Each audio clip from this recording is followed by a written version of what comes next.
welcome to Pelicans Report, a show devoted to news about the New Orleans Pelicans and the NBA.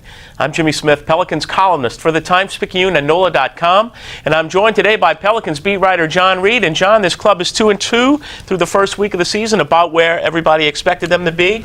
And the better news is that they really haven't been blown out in those two losses. No, they haven't been blown out. I think they're still getting acclimated with each other on the offensive end. I thought they had a big win against the Charlotte Hornets, a tough team that made the Eastern Conference playoffs.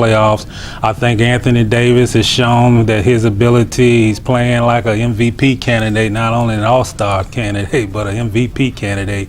And I think they could continue to develop as a team, and they'll make some more progress. But 2-2 start after the first 4 games, not bad at all. And 3 of those games were against playoff teams from last year. The only outlier there, the Orlando Magic season opener, a game that they should have won and did. And Anthony Davis got started a little late in the second half against the Hornets, but really came on strong. Yeah, especially in that third quarter. I mean, I think he made like 6 or 7 shots in that quarter. They got him the ball. That was a problem against Memphis. I didn't think they got him the ball enough in that game in the second half. But you go to your best guy. They went with the best guy, and he delivered.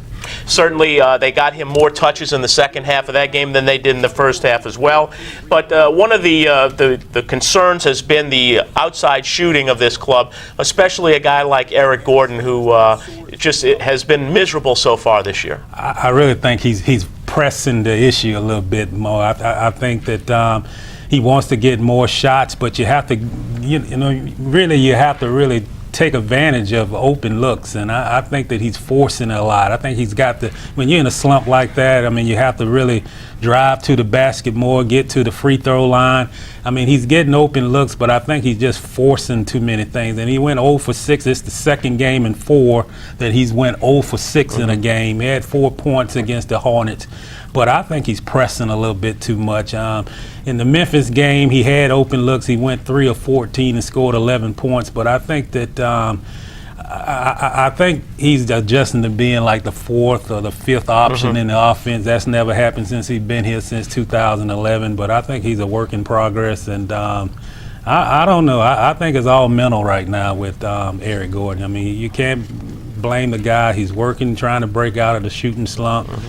And sometimes in the NBA, it happens. I mean, you can't really find your rhythm. You force it, but you just can't come up with it. All right. This weekend, Saturday night at San Antonio, defending NBA champions, followed by a Monday night game at Cleveland against LeBron James and the Cavaliers. The Cavaliers have proven so far this year that they're a beatable team. The Spurs, maybe not so much. I always say when you go into the Hornets' nest in San Antonio, it's just tough. I mean, it would be very remarkable for this team to come in early in the season, get a big statement win up there in San Antonio. I think the better odds of them going to Cleveland and beating the Cavaliers. I mean, they're really having some issues right now about individuality, sort of. They're not passing the ball enough, and you can't win games with 6 assists in the whole entire 48 minutes.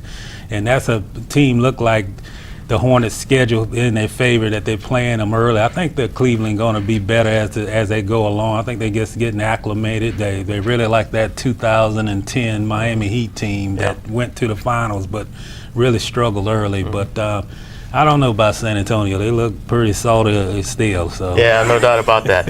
Well, that's it for today. Join us on Tuesday when we look back at the games against the Spurs and the Cavs.